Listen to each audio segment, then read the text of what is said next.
All right, so the first thing I want to talk about is between and within group variation. Before I get to that, though, I just want to let you guys know that we have a visitor today for this part of the lecture. His name is Bones, and he really likes attention. So you may see a cat head pop up every once in a while. So different types of variation. In order to demonstrate this, I'm going to start by drawing a couple of pictures. Then I'll show what I mean for each of them. And with each of these pictures, I want to imagine having a variable that goes along this axis with each of these sets of lines representing scores that a particular group has on that variable. So here we'll stick with the death penalty example and we'll say more death penalty support.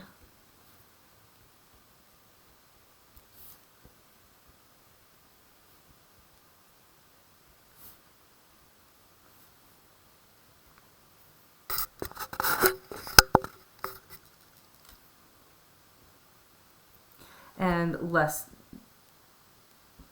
it's an L, less death penalty support on this side.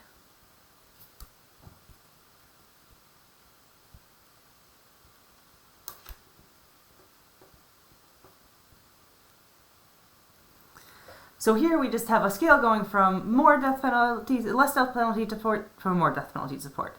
So the further along the scale a line is, the more death penalty support we're looking at. So this would be a group that had pretty low death penalty support, this would be a group that had like moderate death penalty support, and this would be a group that had high death penalty support.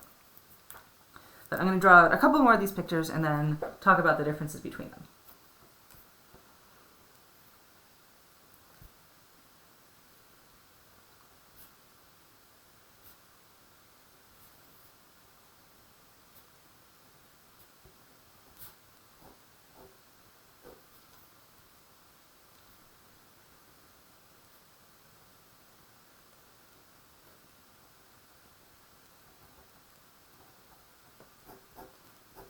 Just do one more.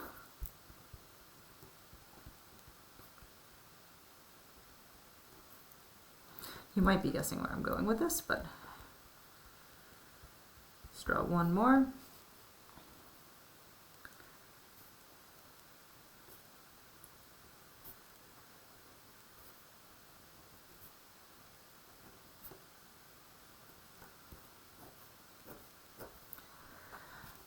All right, so again, we have a variable that is less death penalty support to more death penalty support here, with more death penalty support on the right side of each of these little charts. The lines represent scores on this variable among members of groups that you're comparing.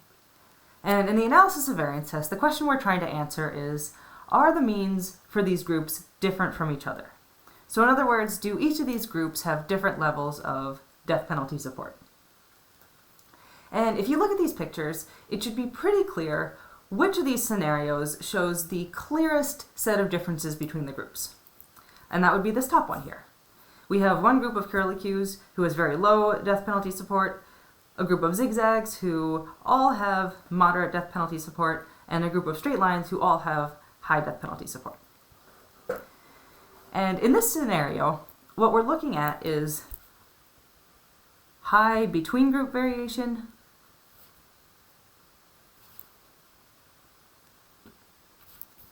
and low within group variation.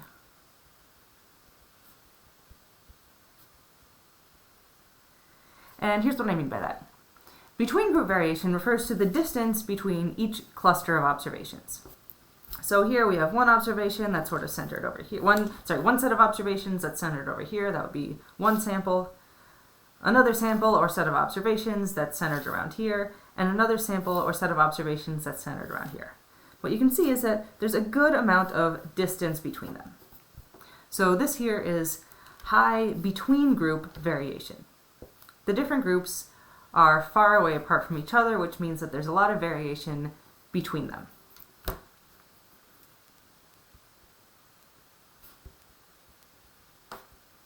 So I'll just label that like that.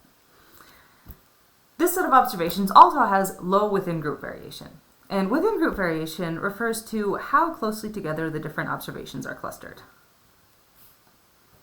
And as you can see, for each set of observations, or each sample, our observations are all clustered tightly together. So we have low within-group variation, where there's not a lot of variability among the scores for the straight line group, not a lot of variability for the scores for the zigzag group, and not a lot of variability for the scores for the curlicue group. And so this example here, where we have high between group variation and low within group variation, gives us the best evidence that each of these groups, these samples, represents a population that has a mean that's different from the other groups. So we can look at this and we can say pretty clearly, these groups are distinct from each other. But let's take a look at these other examples now. In this example here, we have, again, 3 lines of each type. So we have our curlicue lines here, and they're centered right about here. We have our zigzags lined here, they're centered right about here, and we have our straight lines here. They're centered right about here. So what you can see is that there's still a good amount of between group variation. There's a lot of distance between sort of the center, which would be the average, of each of these groups. But it's a lot harder to tell just at a glance that these groups are clearly distinct from each other. And the reason for that is that we have a lot of between group variation. Record scratch. We have a lot of within group variation. Meaning that each of these groups is pretty spread out.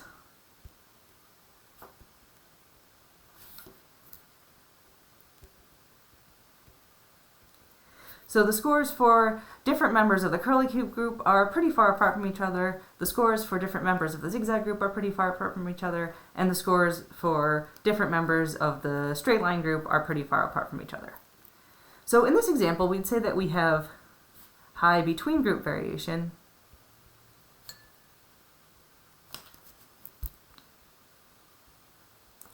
but we also have high within group variation. So in this scenario, it's less clear that the different groups are distinct from each other because, as you can see, there's more spread within each of the groups. So if you have something that looks like this, you have some evidence that the groups are different, right? Because each of them is still pretty far apart from each other in terms of where the center or average of the collection of observations is, but they're not quite as distinct as they are in this first example. All right, let's take another look at another example. Here, all of our observations are clustered pretty tightly together. But the center points of each of these groups, so we've got this one centered about here, we have this one centered about here, and we have this one centered about here. And I'll draw these two to keep my notation similar. You can see is that they're all pretty close to each other. So the mean level of support for the curlicues is pretty close to the mean level of support for the zigzags, which is pretty close to the mean level of support for the straight lines. So here we would say we have low between group variation.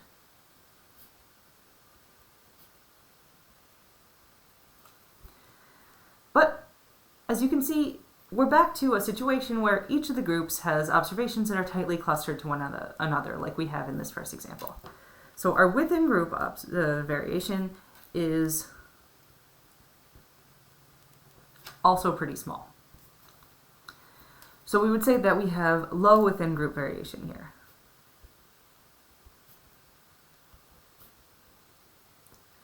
And again, what this means is that all our curlicues are clustered together, so everybody in this sample, whatever this sample is, has scores that are pretty similar to each other. Everybody in this sample has scores that are pretty similar to everybody else in that sample, and everybody in this sample has scores that are pretty similar to everybody else in that sample. The problem is, though, that each group has overall means that are close to each other. So our 3 groups are kind of smushed together on this line.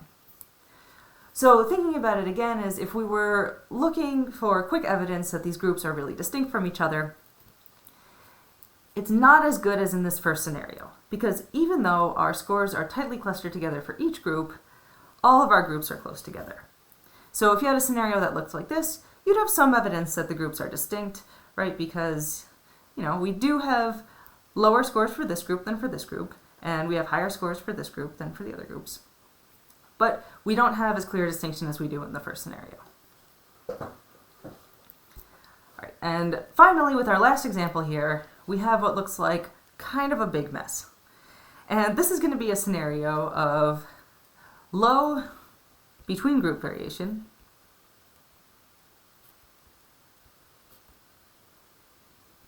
and high within group variation.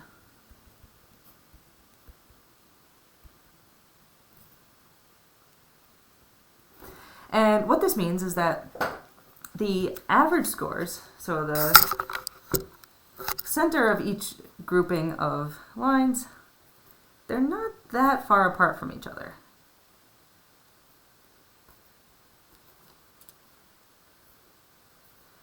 And so you can see I'm drawing the dots roughly where each set of lines would be centered.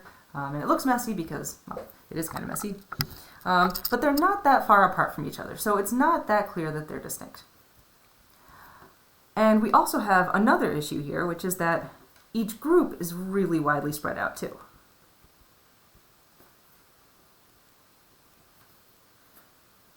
So this is our between group variation and our within group variation. And what you can see is that there's a lot of overlap. Each group is really spread apart and pretty close together. And what this means is that looking at this, it would be really, really hard to tell from a glance that the curly cues are on average all lower than the zigzags, which are all on average lower than the straight lines. And so if you had a situation like this, and your samples were all really spread out within each sample, so members of one sample are all different from other members of that sample, members of another sample are all different from other members of that sample, and so on.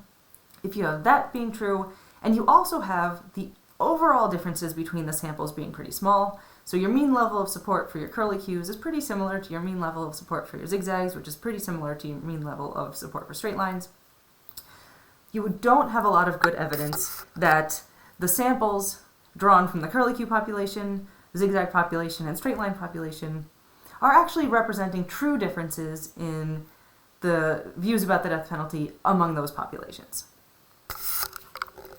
And so I'm just going to bring this out again to look at these different scenarios. And the analysis of variance test is all about telling us what sort of scenario we actually have in our samples. So if you were to take a sample of Black, white, and Asian people, and you saw differences among the groups that looked like this, you'd have good evidence that each group had different attitudes about the death penalty. If you had a group that looked like this or like this, you'd have some evidence that that was the case, but it would be harder to tell that there were clearly distinct death penalty attitudes among the different groups. And if you have a situation like this, you have really not a lot of evidence at all that there would be different attitudes among the groups, because as you can see here, there's just so much overlap that it's hard to be sure that, there's any real distinction in what members of each group think. So this is getting at the concepts of between group variation and within group variation.